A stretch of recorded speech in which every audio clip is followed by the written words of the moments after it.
Students, sequence में हम लोगों ने बहुत सारा काम तो कर चुके हैं, बट आज जो एक काम करेंगे ना वो बहुत इंपॉर्टेंट एक काम है, क्योंकि ये जो टॉपिक्स है इस डेफिनेशन को हम लोग आज कॉशी सीक्वेंस के ऊपर काम करेंगे। कॉशी सीक्वेंस देखो एक बहुत इंपॉर्टेंट है। मैथमेटिशियन कॉशी जो था एक, इसमें बहुत सारा काम किया है। अभी जो सीक्वेंस में जो हम लोग काम देखेंगे कॉशी क्राइटेरिया, तो उसमें देखेंगे कि जो तुम्हारा रिक्वायरमेंट है, मतलब हम लोग अब तक क्या कर चुके थे कि एक सीक्वेंस कन्वर्जेंट है या डाइवर्जेंट है या ऑसिलेटरी है। उसमें कन्वर्जेंट अगर था तो हम लोग लिमिट निकालते थे डेफिनेशन से, तो हम लोग कन्वर्जेंट बोल देते थे। अगर लिमिट है तो कन्वर्जेंट बोल देते थे। उसके बाद हम लोगों ने ये भी देखा कि अगर एक सीक्वेंस का नेचर अगर क्या हो, मोनोटोन इंक्रीजिंग हो और बाउंडेड अबव हो, तब भी वो कन्वर्जेंट होता था लिस्ट अपर बाउंड पे। अगर वो सीक्वेंस मोनोटोन डिक्रीजिंग है और बाउंडेड बिलो है तो कहाँ पे कन्वर्जेंट होता था? ग्रेटेस्ट लोअर बाउंड पे। तो आप देखो स्टूडेंट्स, तो वहाँ पे लिमिट का कॉन्सेप्ट मुझे लग रहा था, माने एक सीक्वेंस कन्वर्जेंट है या नहीं है उसके लिए मुझे लिमिट का कॉन्सेप्ट मुझे जानना पड़ेगा। बट मैथमेटिशियन कॉशी ने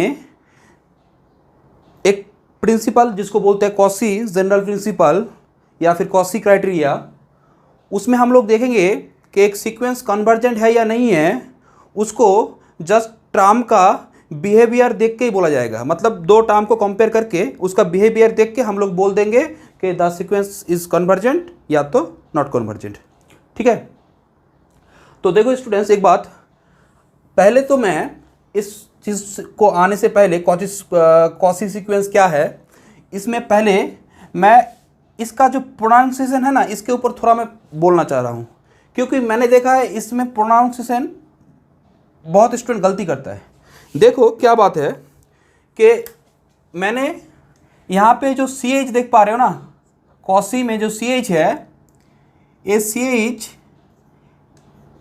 ठीक है, इंग्लिश में इसका जो प्रोनाउंसिएशन होता है ना वो तुम्हारा क्या होता है, वो तुम्हारा उसको का भी पढ़ा जाता है, सॉरी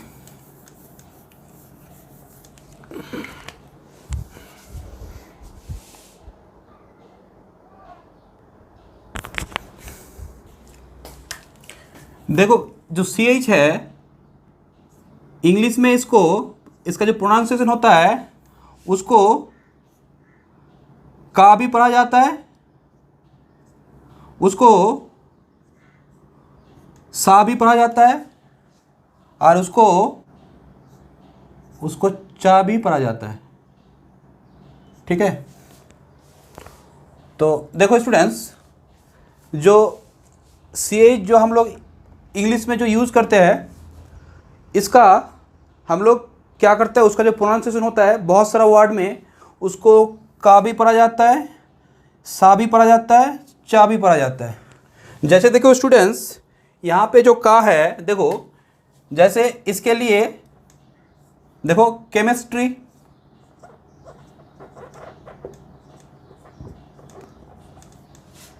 यहाँ पे देखो मशीन, यहाँ पे बेंच। ठीक है, तो देखो ये जो CH है,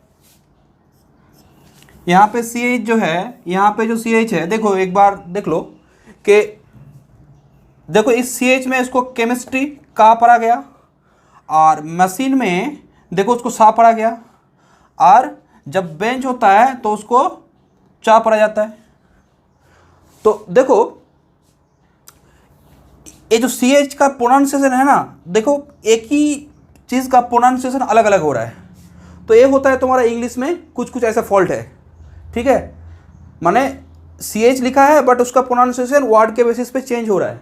बट जो अदर्स लैंग्वेज है, जैसे तुम संस्कृत बोलो, मेरा मानना है कि लैंग्वेज में सबसे जो बेस्ट होता है वो तुम्हारा संस्कृत है, उसमें एकदम पूरा परफेक्ट होता है। जैसे तुम हिंदी बोलो या फिर उर्दू बोलो, उसमें जो लिखा रहता है वही हम लोग बोलते हैं। अगर तुमको मैंने बोला कि देखो ये तुम्हारा क्या है, भरत, ठीक है।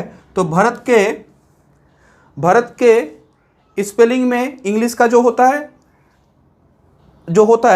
और तुम भरत को भरत ना लिख के अगर भरत कर दोगे ना, तो देखना इंग्लिश में वो दोनों क्या होता है, सेम ही होता है। माने भरत का इंग्लिश और भरत का इंग्लिश दोनों क्या होता है, सेम होता है, ठीक है। बट यही होता है तुम्हारा इंग्लिश में कुछ मिस्टेक है।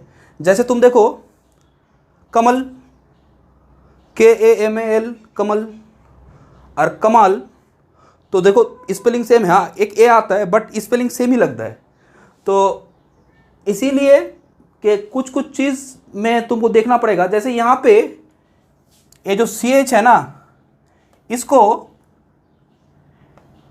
ए वाला पढ़ा जाएगा, कौसी नॉट कोची। बहुत जन इसको कोची बोलता है, बट ये गलत है, क्योंकि यहाँ पे जो सा है इसमें क्या आएगा, ये कसी सीक्वेंस, ठीक है, कसी सीक्वेंस, ठीक है। अब देखो स्टूडेंट्स एक बात कि कैसे, देखो तुम एक बात सुनो। जैसे देखो ये जो केमिस्ट्री है, मशीन है और बेंच है, तुम एक बार देख लो। देखो ये प्रोनाउंसिएशन सुनने में कैसा ऑड लग रहा है। जैसे इसको मैंने क्या बोला, केमिस्ट्री ना, अगर मैं हर एक में बोलूँ तो कैसे हो रहा है, देखो जैसे केमिस्ट्री, सेमिस्ट्री, चेमिस्ट्री, देखो सुनने में कैसे ये लग रहा है ना। इसको देखो मशीन, ठीक है, मशीन। अगर इसको मैं पढ़ूंगा तो क्या होगा, बोलो, बैंक का बेंच और क्या, बेंच। तो ए होता है तुम्हारा ए, ठीक है। तो CH का जो प्रोनाउंसिएशन है वो डिपेंड करता है, कभी का पढ़ा जाता है, कभी सा, कभी चा। तो यहाँ पे जो कौची है, यहाँ पे कौची नहीं होगा, क्या होगा बोलो तो, कौसी सीक्वेंस, ठीक है। ये मैंने जस्ट बोल दिया, ये एक बार थोड़ा सुधार लेना, ठीक है। तो अब देखो, अभी जो हम लोग देखेंगे, जस्ट मैंने प्रोनाउंसिएशन के बारे में एक बार बोल दिया। अब देखो कि कौसी सीक्वेंस किसको बोला जाता है। देखो स्टूडेंट्स, सपोज मैंने माना कि एक सीक्वेंस है x1, x2, x3, x4, ये क्या है तुम्हारा बोलो तो, sequence of real number. This is a sequence of real numbers. देखो पहले मैं डेफिनेशन को समझा रहा हूँ। देखो कॉसी सीक्वेंस एक सीक्वेंस होता है। एक सीक्वेंस को अगर तुमको कॉसी सीक्वेंस बोलना है, पहले मैं उसका डेफिनेशन देने से पहले मैं उसका जस्ट उसका टेक्निकल बात, मतलब जो समझने का बात है वो मैं बोल रहा हूँ कि कॉसी सीक्वेंस में क्या होता है कि अगर तुम क्या करो, जो टर्म है, कोई भी दो टर्म अगर तुम लोगे, मतलब टर्म का जो पोजीशन है बढ़ाते बढ़ाते जाओगे और कोई भी दो टर्म लोगे तो उसके बीच में जो डिस्टेंस है वो घट जाएगा। समझ पा रहे हैं मेरी बात? देखो कैसे मैं बोला कि सपोज सुनो, यहाँ पे x1 है, x2 है, x3 है, x4 है, ऐसे चल रहा है ना। तो तुम क्या करोगे कि कोई भी दो टर्म लिया, उसके बाद नेक्स्ट में कोई भी दो टर्म लोगे तो उसके बीच का जो डिस्टेंस है ना वो घट जाएगा। इसका मतलब सीक्वेंस का जो टर्म है, कोई भी दो टर्म अगर तुम सामने लेते जाओगे, माने पोजीशन वाइज इंक्रीजिंग सेंस पे लेते जाओगे, पोजीशन वाइज सीक्वेंस कोई भी दो टर्म लोगे इंक्रीजिंग सेंस पे, तो उसका जो डिस्टेंस है वो क्या होगा, घटते जाएगा। ये होता है तुम्हारा कॉसी सीक्वेंस का जो समझने वाला जो डेफिनेशन है। देखो इसको मैथमेटिकली कैसे लिखा जाता है कि क्या मैंने बोला कि तुम कोई भी दो टर्म के बीच का जो डिस्टेंस है वो क्या होगा, घटते जाएगा जितना सामने ज़्यादा जाओगे। अब देखो कि कोई भी एक सीक्वेंस ऑफ रियल नंबर है, तो देखो क्या होता है कि for every epsilon greater than 0, ठीक है, कोई भी एप्सिलॉन जो पॉजिटिव है, for every epsilon greater than zero, however small भी कभी कभी बोला जाता है। For every epsilon greater than zero क्या होगा, there exist a positive integer K such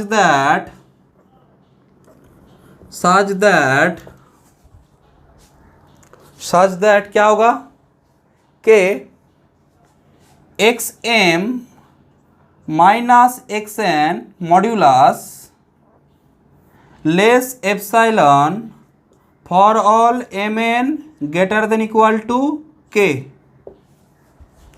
देखो स्टूडेंट्स, ये बात समझना पड़ेगा कि क्या बोला है कि कोई भी एप्सिलॉन अगर तुम लोगे, epsilon is positive, epsilon positive इसलिए लिया जाता है क्योंकि डिस्टेंस के बारे में बोलना चाह रहा है ना, डिस्टेंस तो कभी नेगेटिव नहीं होगा ना। तो तुम कितना भी छोटा एप्सिलॉन ले लो, फॉर एवरी का मतलब क्या है, हाउएवर स्मॉल बोलो या ना बोलो कोई मतलब नहीं है, क्योंकि एवरी जब बोल दियो तो एप्सिलॉन कुछ भी हो सकता है। तो एवरी एप्सिलॉन के लिए तुम कोई भी एप्सिलॉन लो तो उसके लिए मैं तुमको क्या दे पाऊंगा, एक पॉजिटिव इंटीजर के, दैट मीन्स एक नेचुरल नंबर दे पाऊंगा, सच दैट क्या होगा कि एक्सएम माइनस एक्सएन माने एम एन क्या है बोलो तो यहाँ पे के या के बाद माने तुमको एक पॉजिटिव इंटीजर के मिलेगा, माने तुमको एक स्टेज के मिलेगा, जिस स्टेज के बाद सीक्वेंस का तुम कोई भी दो टर्म लो उसके बीच का जो डिस्टेंस है वो तुम्हारा एप्सिलॉन से कम होगा। ठीक है, तो अगर तुम यहाँ पे देखोगे ना तो this is a first step. तुमने पहले क्या किया, तुमने पहले एक एप्सिलॉन मुझे दिया, ठीक है, मैं तुमको एक पॉजिटिव इंटीजर के दूंगा, ये सेकंड स्टेप। और जो थर्ड स्टेप है ना, थर्ड स्टेप जो है वो तुम्हारा ए है कि कोई भी दो एम एन तुम लिया जो के या के से बड़ा है। देखो इन जनरली हम लोग जो इंडियन ऑथर में देखते हैं ना तो यहाँ पे लिखा जाता है फॉर ऑल लास्ट में, but main generally third step a है, तो इसको पहले लिखना भी ये नहीं है, तुम लिख सकते हो वहाँ पे भी, बट पहले भी लिख सकते हो, ऐसे लिख सकते हो। देखो for all M N greater than equal to K we have क्या, X M minus x N less epsilon for all N greater than equal to sorry this X M this. ठीक है, तो ये हो गया तुम्हारा definition of a Cauchy sequence. ठीक है, तो देखो कि एक सीक्वेंस को कॉची बोलना है तो उसके लिए कोई भी एप्सिलॉन लो, पॉजिटिव एप्सिलॉन, अगर वो सीक्वेंस कॉची सीक्वेंस है तो उसके लिए मैं क्या दे पाऊंगा तुमको एक पॉजिटिव इंटीजर के दे पाऊंगा। ठीक है, सच दैट क्या होगा कि उस के या के बाद कोई भी तुम एम एन लो, माने एम एन मीन्स के या के बाद कोई भी दो नेचुरल नंबर, उतना नंबर टर्म माने एक्स एम और एक्स एन, उसके बाद कोई भी दो सीक्वेंस का टर्म लोगे तो उसका डिस्टेंस एप्सिलॉन से भी छोटा होगा। तो ये होता है तुम्हारा कॉची सीक्वेंस का डेफिनेशन। ठीक है, तो अब देखो, अब जो हम लोग ये करेंगे तो सिंपली बात हम लोगों ने क्या देखा, कॉची सीक्वेंस में सीक्वेंस का टर्म के बीच का डिस्टेंस, सीक्वेंस का कोई भी दो टर्म के बीच का डिस्टेंस घट जाता है। ठीक है, वो तुम कितना भी एप्सिलॉन छोटा दो। देखो इसको ऐसे समझो कि सपोज तुमने, देखो कैसे है, सपोज तुमने मुझे एप्सिलॉन दिया 0.1, सपोज उसके बदले में मैंने तुमको जो पॉजिटिव इंटीजर के दिया ना वो तुम्हारा 40 दिया, तुमको 40 दिया, तो इसका मतलब क्या जानते हो, तुमने मुझे एप्सिलॉन दिया था, ठीक है 0.1, मैंने तुमको एक पॉजिटिव इंटीजर 40 दिया। देखो ये 40 कोई यूनिक नहीं है, मैं अगर 40 देके अगर काम हो जाएगा तो मैं उसको बाद भी दूंगा, 50 दूंगा, 60 दूंगा, तब भी चलेगा, तो इसका कोई यूनिकनेस नहीं है। तो तुमने मुझे 0.1 दिया एक पॉजिटिव एप्सिलॉन, तो मैंने तुमको 40 दिया। उसके बाद मैंने क्या बोला कि तुम 40 के बाद कोई भी दो टर्म उठा लो, कोई भी दो टर्म सीक्वेंस में से उठा लो। कैसे, सपोज तुमने उठाया, एक टर्म उठाया एक 55 और एक उठाया तुमने 50, तो तुम देखना x55 और x50 का जो डिस्टेंस है ना, वो तुम्हारे द्वारा दिए जाने वाला जो एप्सिलॉन था जो 0.1 है उससे क्या होगा, छोटा होगा। ये होता है तुम्हारा कॉची सीक्वेंस का डेफिनेशन। ठीक है, तो ये हम लोगों ने डेफिनेशन को ये कर दिया। अब जो पूरा लैंग्वेज वाइज जो लिखा है वो तो तुम मेरे नोट में मिल जाएगा कि let x N be a sequence of real numbers, then the sequence x N is said to be Cauchy sequence if for every epsilon greater than 0 there exist a positive integer K such that, ठीक है, तो such that modulus X M minus x N less epsilon, side में लिख दो for all M N greater than equal to K, या फिर ऐसे लिख दो। ठीक है, दोनों ही कर सकते। मैं समझाने के लिए पहले इसको लिया, बट हम लोग जब काम करेंगे ना तो यहाँ पे साइड में ज़्यादातर लिखेंगे। ठीक है, क्योंकि वो लिखने में इजी होगा थोड़ा।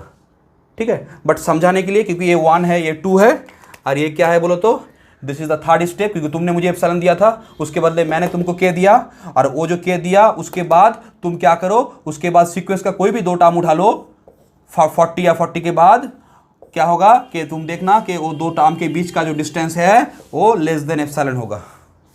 ठीक है, ये हो गया तुम्हारा डेफिनेशन।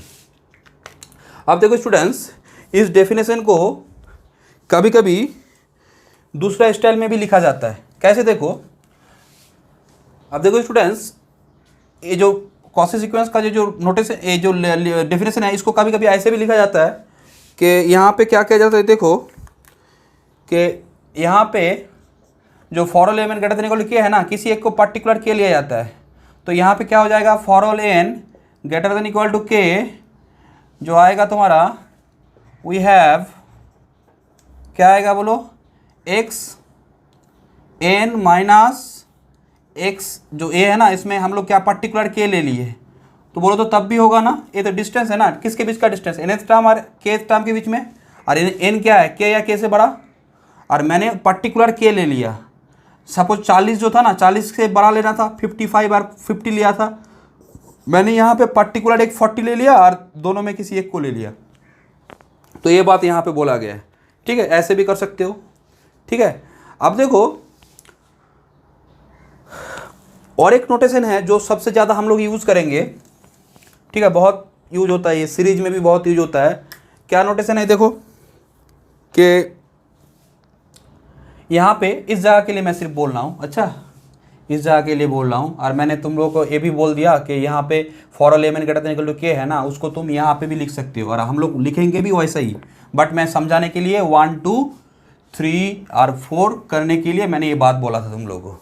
ठीक है, तो अब देखो कि जो नेक्स्ट नोटेशन है वो क्या है, कि क्या बोलो तो ऐसे कि एक्स, देखो for all N greater than equal to K comma P 1 2 3 natural number. ठीक है, वी हैव क्या होगा, X N plus P minus x N is less epsilon. देखो बात तो सही है कि सीक्वेंस का जो टर्म के सीक्वेंस का 2 टर्म के बीच का डिस्टेंस एप्सिलॉन से कम होगा, और वो कब होगा, के या के बाद 2 टर्म।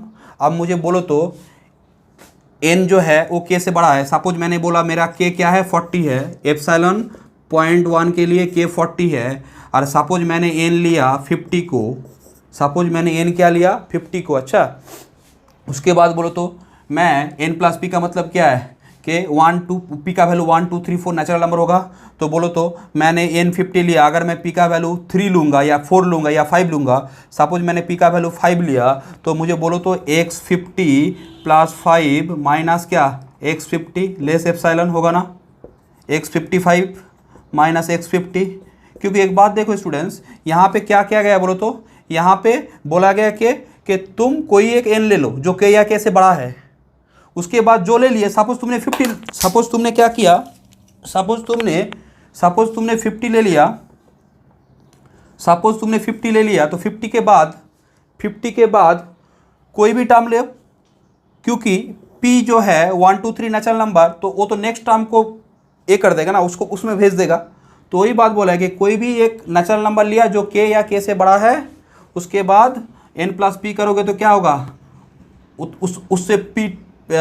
उससे सामने पी टर्म होगा वो। तो यहाँ पे वही बात बोला है कि एन प्लस पी टर्म और एन एथ टर्म के बीच का डिस्टेंस क्या होगा, लेस देन एप्सिलॉन। और यहाँ पे एन प्लस पी और एन ये दोनों ही क्या है, ग्रेटर देन इक्वल टू के ना। ठीक है, तो N greater than equal to K है तो पी तो पॉजिटिव नेचुरल नंबर है, नेचुरल नंबर है, तो यहाँ पे एन प्लस पी भी क्या होगा, ग्रेटर देन इक्वल टू के होगा। देखो अब तो ये जो डेफिनेशन है इसको भी हम लोग बहुत यूज करेंगे। अच्छा, ये जो डेफिनेशन है X N plus P minus x N का मॉड्यूलस लेस एप्सिलॉन।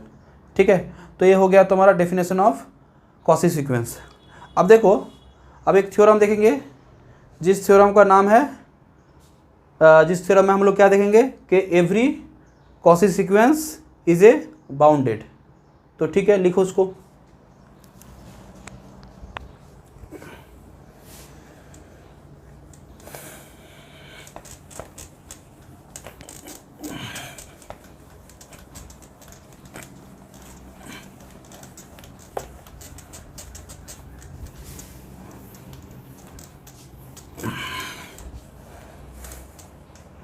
देखो स्टूडेंट्स, लिखो theorem every quasi sequence is bounded. ठीक है, प्रूफ। तो पहले हम लोग क्या मान लेंगे कि एक सीक्वेंस एक्स एन है जो क्या है, कॉसी सीक्वेंस है। तो लिखो let x N be a, let sequence x N be a quasi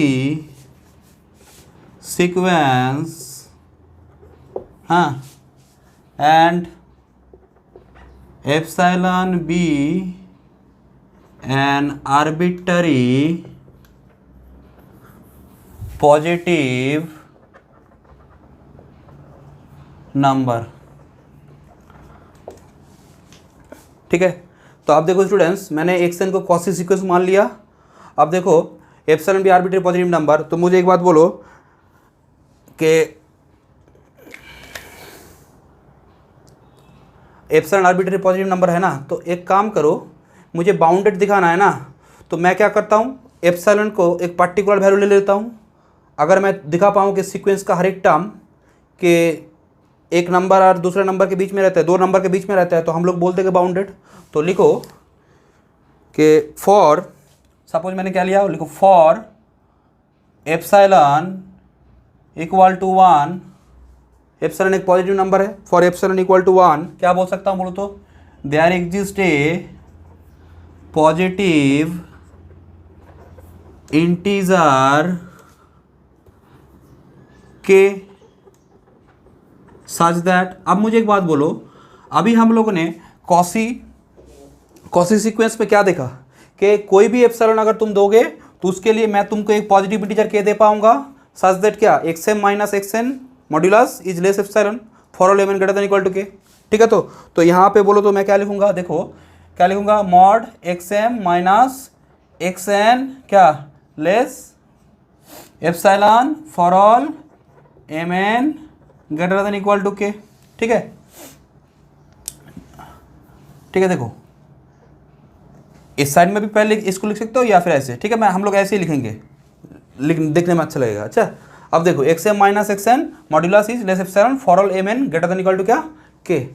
अब देखो स्टूडेंट्स कि एक काम किसके बाद हो रहा है, एम एन जब के या के से बड़ा होगा। अब मैं क्या करूँगा, देखो मैंने वो एप्सिलॉन तो मेरा 1 था, इसको 1 लिखो। तो यहाँ पे देखो मैंने m के जगह पे सपोज k ले लिया, तो क्या होगा देखो, तो एक्स के माइनस एक्स एन का मॉड्यूलस लेस 1। मैंने क्या क्या बोलो तो एक पर्टिकुलर वैल्यू ले लिया, k ले लिया, क्योंकि एम एन क्या है, k या k से बड़ा है, तो मैंने एक को मैंने m को क्या कर लिया, एक पर्टिकुलर k ही ले लिया। अब यहाँ पे बोलो तो इसको मैं लिख सकता हूँ ना, modulus x n minus x k less 1 for all N greater than equal to के। अब इस मॉड को क्या कर दो, हटा दो। तो मॉड को हटाने से क्या होगा बोलो तो तुम्हारा आएगा एक्स के सफिक्स में ए -1 -1 सब्ट्रैक्शन में, सफिक्स में नहीं है ये, लेस देन क्या होगा बोलो तो एक्स एन लेस क्या एक्स सफिक्स में के प्लस 1, ठीक है। क्या होगा बोलो for all N greater than equal to के।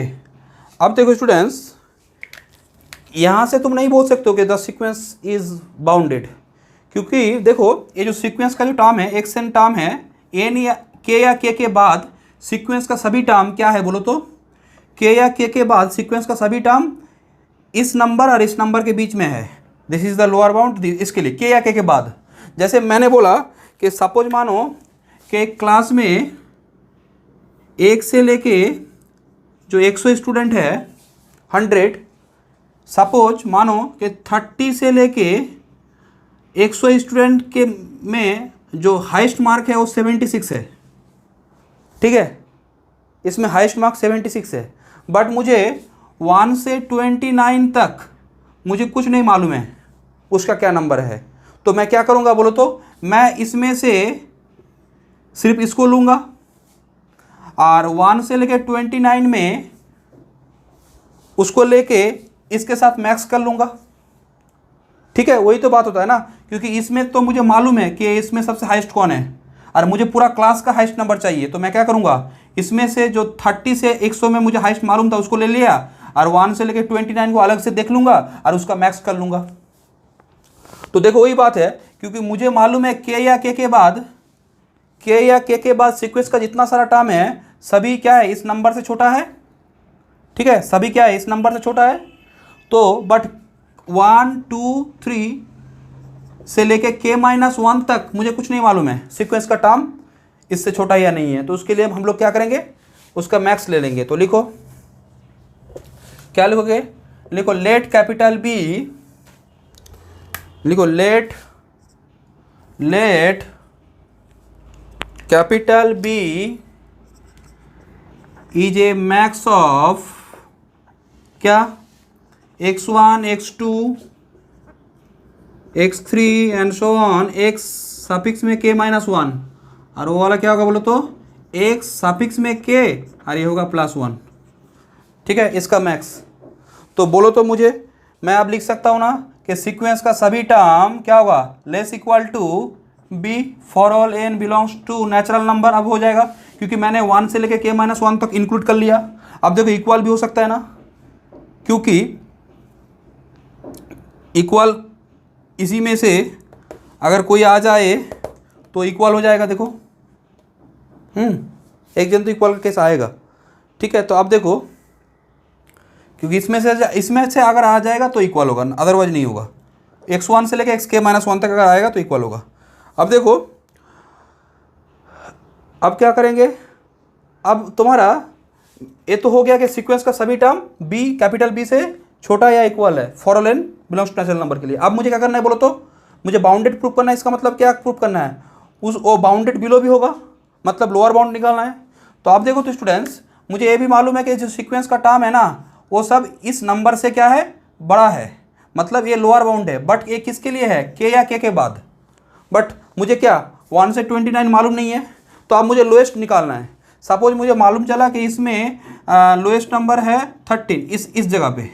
अब यहाँ पे अब टोटल क्लास में मुझे चाहिए, तो मैं क्या करूँगा 30 से लेके 100 स्टूडेंट तक ये जो 13 नंबर था ये तो लोएस्ट था ना। अब इसमें से इस 1 से लेकर 29 स्टूडेंट को अलग से देख लूँगा और इसके साथ लेके उसको क्या करूँगा मिनिमम कर लूँगा। तो वही लिखूँगा, लिखो लेट इसको नंबर 1 बोल दो, लेट स्मॉल b इज क्या मिनिमम ऑफ क्या x1 x2 x3 xk-1 से क्या बोलो तो xk-1, ठीक है। तो ये मिनिमम। अब क्या करना है देखो स्टूडेंट्स, तो मैं यहाँ से बोल सकता हूँ ना कि सीक्वेंस का सभी टर्म क्या होगा b से क्या होगा बड़ा होगा या फिर इक्वल होगा for all n belongs to क्या नेचुरल नंबर। इसको 2 नंबर बोलो। देखो अब फॉर ऑल n के लिए मुझे आ गया, अब 1 2 को एक साथ कर लूँगा। तो लिखो फ्रॉम 1 and 2 वी गेट क्या होगा b less than X less than equal to X N less than equal to capital B for all N belongs to natural number. तो देखो तो प्रूफ हो गया ना कि सीक्वेंस का सभी टर्म स्मॉल बी से लेकर कैपिटल बी के अंदर है। This is the lower bound, this is the upper bound for all N belongs to natural number, sequence का सभी टर्म के लिए। तो दैट मीन्स क्या हुआ, द सीक्वेंस इज बाउंडेड। तो लिखो this shows that the sequence, लिखो दिस शोज दैट नीचे लिखो this shows that the sequence x N is क्या बोलो तो इज बाउंडेड। ठीक है, तो अब हम लोग एक बात सुने स्टूडेंट्स, ये तो हम लोगों ने प्रूव किया कि सीक्वेंस अगर कॉसी है तो वो बाउंडेड होगा। कैसे प्रूव किया कि कोई एक पर्टिकुलर एप्सिलॉन 1 ले लिया और उससे क्या दिखा दिया कि सीक्वेंस का सभी टर्म इसके अंदर है। ठीक है, तो 2 रियल नंबर मैंने निकाल के दिखा दिया कि तुम कोई भी सीक्वेंस का टर्म लो ये दोनों के बीच में आएगा, तो बाउंडेड हो गया। अब सुनो, अब जो हम लोग काम करेंगे ना वो क्या करेंगे, इसका कॉन्वर्स का ट्रू है वो देखेंगे। Converse may not be true means अगर एक सीक्वेंस बाउंडेड है तो वो कॉसी सीक्वेंस हो भी सकता है नहीं भी हो सकता है। तो लिखो the converse part of this theorem may not be true. लिखो रिमार्क में लिखो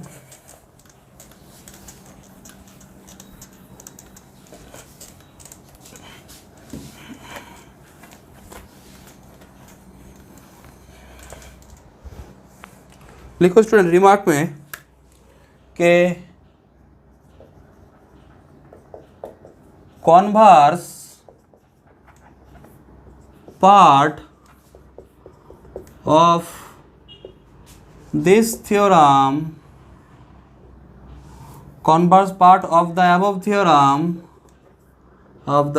theorem may not be true। ठीक है, अब सुनो एक बात, मैंने क्या बोला था, कोई भी चीज़ अगर ट्रू नहीं है तो उसके लिए हम लोग क्या करते हैं, काउंटर एग्जाम्पल देते हैं। तो अब हम लोग यहाँ पे देखेंगे कि ऐसा सीक्वेंस देंगे कि सच दैट वो सीक्वेंस क्या हो, बाउंडेड हो, बट क्या ना हो, वो सीक्वेंस तुम्हारा कॉसी सीक्वेंस ना हो। तो देखो कि लिखो for example let x N जो मैंने लिया वो लिया तुम्हारा -1⁻n। ठीक है, तो एक्स एन -1⁻n। ठीक है, तो n तुम्हारा नेचुरल नंबर है। तो अब देखो स्टूडेंट्स, अब यहाँ पे देखो कि देन मैं क्या बोल सकता हूँ बोलो तो, देन द सीक्वेंस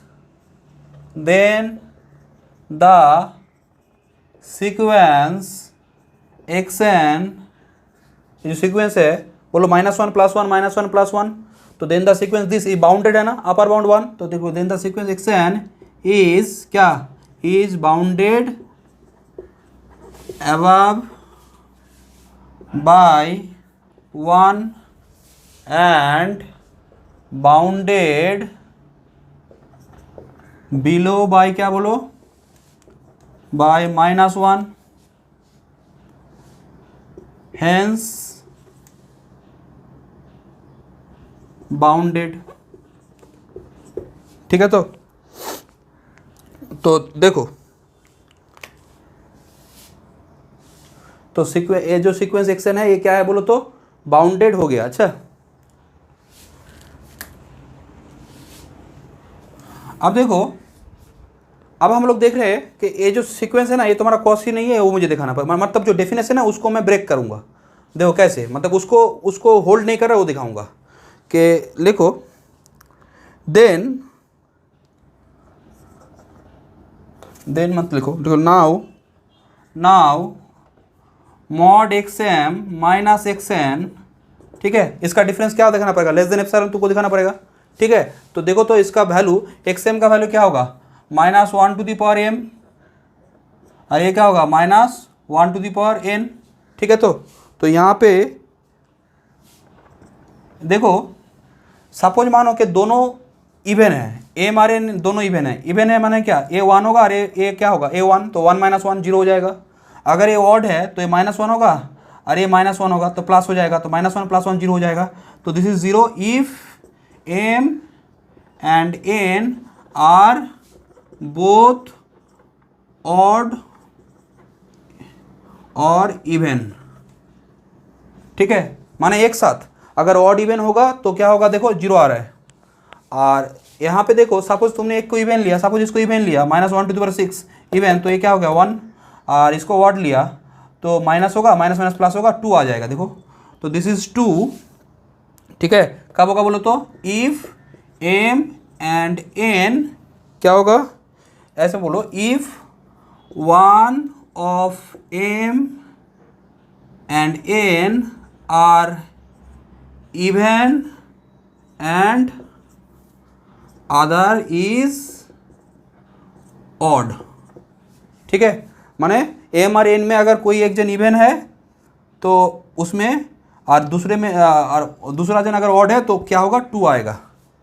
ठीक है, तो देखो इसको ऐसे लिख लो। हाँ ठीक है, अब देखो स्टूडेंट्स, सपोज मैंने क्या लिया, सपोज मैंने लेटेस्ट टेक एप्सिलॉन जो है ना उसको मैंने हाफ ले लिया। ठीक है, एप्सिलॉन क्या ले लिया, हाफ ले लिया। अब देखो तो x M minus x n हम लोगों ने क्या पढ़ा था, डेफिनेशन ऑफ कॉसी सीक्वेंस में क्या पढ़ा था कि तुम कोई भी पॉजिटिव एप्सिलॉन दो जिसके लिए क्या होगा, x M minus x N का डिफरेंस क्या होगा, उस एप्सिलॉन से छोटा होगा। अब बोलो तो उसके लिए मुझे के मिलेगा। तो देखो लेटेस्ट टेक मैंने एप्सिलॉन हाफ लिया तो मैं बोल सकता हूँ कि then we can not find a positive integer k such that mod xm minus xn is less, क्या बोलो तो, is less half for all m n greater than equal to क्या, k। ठीक है, बोलो। तो देखो स्टूडेंट्स कि जो एम एन है, एम एन अगर तुम किसी एक को इवन ले लो, किसी एक को ऑड ले लोगे, क्योंकि जब तुमको एक के मिलेगा, कोई भी तुम अगर के दोगे तो उसके बाद मैं अगर एक ऑड और एक इवन ले लूँ तो उसमें तो वैल्यू टू आ जाएगा, तो उसका डिस्टेंस तो टू आ गया, वो तो हाफ से छोटा नहीं होगा ना। और मुझे क्या बोला गया था, फॉर ऑल सबके लिए क्या होगा, उसका डिस्टेंस उस नंबर से छोटा होगा, और जो मेरे लिए नहीं हो रहा है। ठीक है, तो यहाँ पे let us take this, then we can not find, मुझे कोई एक पॉजिटिव इंटीजर नहीं मिलेगा such that this holds, such that this. ठीक है, तो इसका मतलब क्या हुआ, मुझे ऐसा के नहीं मिलेगा। ठीक है, तो हाफ के लिए मैंने लिया, तो देयरफॉर मैं क्या बोलूँगा, देयरफॉर बोलो the sequence, therefore the sequence xn is not a Cauchy sequence। ठीक है, तो अब स्टूडेंट्स एक प्रिंसिपल है जिसको बोलते हैं कॉसी जनरल प्रिंसिपल या फिर कॉसी क्राइटेरिया, तो उसको करने से पहले, वो बहुत इंपॉर्टेंट है, उसको करने से पहले मैं एक बार एक एग्जांपल ले लूँ कि एक कोई भी सीक्वेंस को कॉसी सीक्वेंस दिखाने के लिए डेफिनेशन का कैसे यूज़ किया जाता है। मतलब अगर तुमको बोलेगा कि so that the sequence is quasi, तो उसको कैसे करना है वो मैं एक क्वेश्चन ले रहा हूँ। ठीक है, तो लिखो लिखो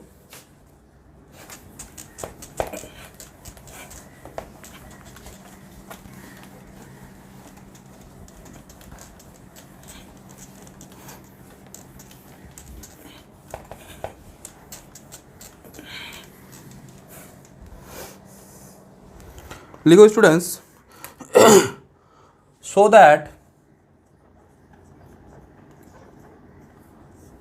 so that the sequence n upon n plus 1 is a Cauchy sequence. ठीक है, तो इसको हम लोग क्या दिखाएंगे, कॉसी सीक्वेंस दिखाएंगे। ठीक है, तो पहले क्या कर लेते हैं, मेंशन कर लेते हैं कि एक्स एन क्या है। लिखो सॉल्यूशन डेफिनेशन को यूज करके करेंगे। लिखो let x N is n upon क्या, एन प्लस वन। ठीक है, हाँ, और लेट मान लो क्या, let p be, let p क्या है बोलो तो, let p be a natural number.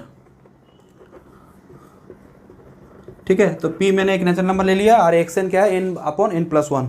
अब देखो, अब हम लोग क्या करेंगे बोलो तो, एक्स एन प्लस पी जो बोला था another form minus x N. ठीक है, इसका देखो क्या है बोलो तो, एक्स एन अगर n upon n plus one है तो एक्स एन प्लस पी क्या होगा, एन प्लस पी अपॉन क्या होगा, n plus p plus one.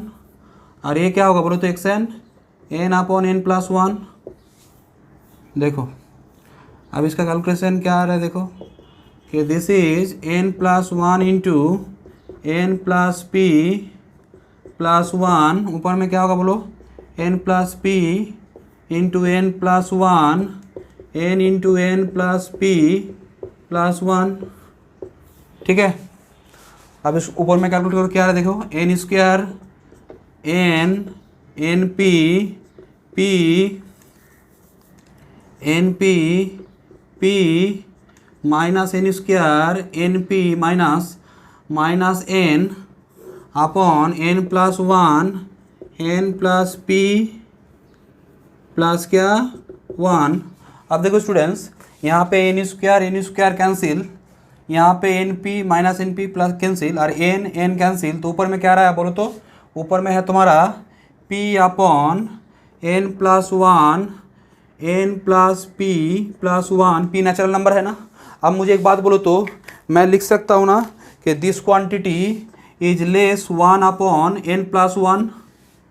ठीक है, तो क्यों बोलो तो, कारण p, कारण क्या होगा बोलो तो, p सिंस क्या होगा, p upon n plus p plus one is less than one. बोलो डिनोमिनेटर में देखो सभी पॉजिटिव है, p positive, n plus p plus one positive, और डिनोमिनेटर में क्या है, कम है, और न्यूमिनेटर में, डिनोमिनेटर में ज़्यादा है और न्यूमिनेटर में कम है, तो इस हिसाब से ये क्या होगा, वन से छोटा होगा। अब बोलो तो दिस इज लेस क्या, वन बाई एन लिख सकता हूँ। देखो मैंने डिनोमिनेटर का क्या घटा दिया तो एक क्वांटिटी बढ़ जाएगा। ठीक है, क्योंकि देखो one by n plus one, denominator का अगर घटाएंगे, नीचे में घटाएंगे तो क्या होगा, वैल्यू बढ़ जाएगा। अब देखो स्टूडेंट्स, अब मुझे क्या करना है, मुझे इस क्वांटिटी को लेस देन एप्सिलॉन दिखाना है, जिसके लिए मुझे क्या करना है, एक पॉजिटिव इंटीजर के निकालना है। ठीक है, तो देखो मैंने एक एप्सिलॉन लिया, लिखो let epsilon be an arbitrary क्या, पॉजिटिव नंबर। ठीक है, देन मुझे एक बात बोलो, देन देखो तो मैं लिख सकता हूँ modulus x N plus P minus x n, this is less epsilon. बोलो तो एक क्वांटिटी वन बाई एन से छोटा है, तो मैं अगर बोलूँ कि this quantity is less epsilon, मुझे दैट मीन्स क्या, दैट मीन्स मुझे क्या होना पड़ेगा, मेरा वन बाई एन एप्सिलॉन से छोटा होना पड़ेगा। तो इसीलिए मैं क्या लिखूंगा बोलो तो, that is if this is less epsilon, क्या, दैट इज ना, if this then this is less than epsilon holds, ऐसे लिखो होल्ड्स इफ क्या बोलो, if one by n is less epsilon. देखो क्लियर है तो, क्योंकि देखो अगर one by n less than epsilon है, अगर है तो तुम क्या कर पाओगे, यहाँ पे लेस देन एप्सिलॉन लिख पाओगे, तभी तो वो क्वांटिटी लेस देन एप्सिलॉन से छोटा हो जाएगा ना। तो ऐसे सोचना पड़ेगा तुमको, ये मैंने बोला भी था डेफिनेशन वाइज जब मैंने कन्वर्जन प्रूव किया था। तो आप देखो, तो this is less than epsilon holds if क्या, if this quantity less than epsilon. तो यहाँ से मैं क्या लिख सकता हूँ, that is if n greater than क्या, वन अपॉन एप्सिलॉन। अब बोलो तो ये जो एन है ये क्या है, the n is natural number. अब बोलो तो जब एन नेचुरल नंबर है तो मैंने क्या बोला था यहाँ पे क्या लिखेंगे, that is if n greater than equal to k, और वायर k क्या बोला था, वायर k इज क्या बोला था, ये जो क्वांटिटी रहेगा, क्योंकि मुझे क्या चाहिए, मुझे तुम्हारा सपोज एप्सिलॉन तुमने 3 लिया, सपोज एप्सिलॉन तुम्हारा क्या है, सपोज एप्सिलॉन तुम मानो 3 है, एप्सिलॉन ऐसे वेरी स्मॉल होता है, बट अगर 3 भी लिया तो 1/3 क्या होगा, बॉक्स क्या होगा उसका 0 आ जाएगा। 1/3 का बॉक्स क्या होता है 0, और 0 अगर आ गया तो 0 तो नेचुरल नंबर नहीं होगा ना। तो उसके लिए हम लोग क्या करते हैं, पहले तो हम लोग इसको नेचुरल नंबर करने के लिए इसको बॉक्स लेते हैं, और 0 को हटाने के लिए हम लोग क्या करते हैं, एक +1 कर लेते हैं कि 0 का केस नहीं आएगा, तभी नेचुरल नंबर आएगा। ठीक है, तो अब तुम देखो कि तुमको एक k मिला, अब तुम बोलोगे सर k क्या है, k मेरा है बॉक्स 1/ε +1। ठीक है, तो अब बोलो कि कोई भी एप्सिलॉन के लिए मैंने तुमको एक k दे पाया, जिस k या k के बाद तुम कोई भी सीक्वेंस का 2 टर्म लो। तुम बोलो सर कोई भी 2 टर्म कैसे हो रहा है, कैसे, देखो p क्या है, p तुम्हारा क्या था, नेचुरल नंबर था ना यहाँ पे 1 2 3 4, तो तुमने n ले लिया k या k से बड़ा, उसके बाद तुमने p टर्म ज़्यादा कर लिया, तो उसका डिफरेंस एप्सिलॉन से छोटा होगा। तो कॉन्क्लूजन लिखो, क्या लिखोगे बोलो, कॉन्क्लूजन लिखो। तो हम लोग क्या बोलेंगे, देयरफॉर क्या हो गया बोलो तो, the sequence xn is quasi ना, कॉसी सीक्वेंस के लिए क्या होना चाहिए, xn + p - xn का मॉड्यूलस लेस देन एप्सिलॉन होना चाहिए, और दैट मीन्स क्या, एक पॉजिटिव इंटीजर k मिलना चाहिए। तो मुझे वो k मिला, तो लिखो देयरफॉर दिस प्रूव दैट, लिखो this proves that the sequence xn is a Cauchy sequence. ठीक है, तो देखो स्टूडेंट्स, ऐसे हम लोग डेफिनेशन वाइज करेंगे। तो कुछ क्वेश्चन है मैं तुम लोगों को भेज दूंगा होमवर्क के बेसिस में, ऐप में अपलोड कर दूंगा वो जो होमवर्क का क्वेश्चन है। अब देखो स्टूडेंट्स, इसमें हम लोग एक काम करेंगे जिसका नाम क्या है, quasi general principle of convergence, और इसको क्या बोलते हैं, कॉसी क्राइटेरिया। ठीक है, तो हम लोग ये जो थ्योरम है ना, ये बहुत इंपॉर्टेंट थ्योरम है, इसका प्रूफ करेंगे। तो पहले इसको, ये स्टेटमेंट क्या बोलता है एक बार देख लो। इसका स्टेटमेंट है कि ये sequence is convergent, simple statement. देखो उसका मैथमेटिकल जो फॉर्म है वो तो मैं कराऊंगा, पहले क्या बोल रहा है, देखो ये सीक्वेंस, अगर एक सीक्वेंस xn है ना, वो तुम्हारा कन्वर्जेंट है if only if xn is Cauchy.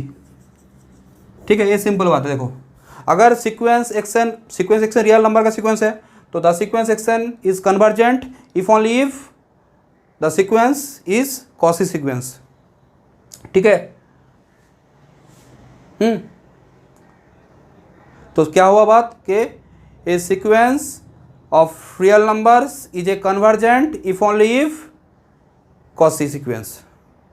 ठीक है, तो ये हो गया, इसका प्रूफ करेंगे, बहुत इंपॉर्टेंट है। ठीक है, तो उसका प्रूफ करते हैं। अच्छा लिखो उसका प्रूफ।